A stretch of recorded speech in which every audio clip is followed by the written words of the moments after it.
Hey there, design enthusiasts. Welcome back to another quick tutorial. Today, we're diving into how to add a divider line in Webflow for 2025.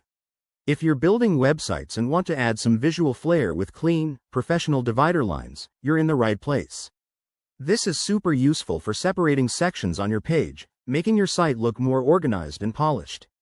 Let's jump right in. First things first, make sure you're logged into your Webflow account. If you're new, sign up and create a project. It's straightforward and free for basics. Once you're in, open the project where you want to add the divider. Navigate to the designer view. That's where the magic happens.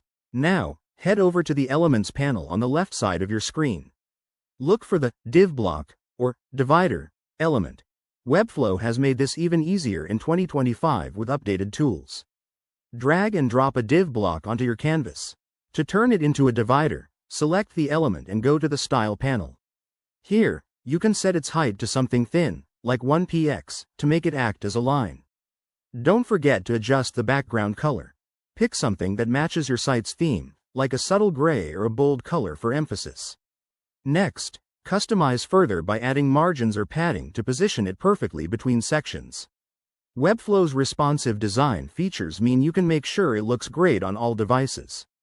Preview your changes by hitting the preview button up top. This lets you see how it renders in real time. Finally, once you're happy, save your work and publish your site. That's it, you've just added a sleek divider line that enhances your layout. If you run into any issues, check Webflow's updated documentation for 2025, they've got tons of tips.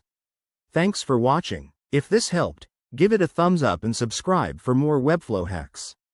Drop your questions in the comments below. See you in the next one.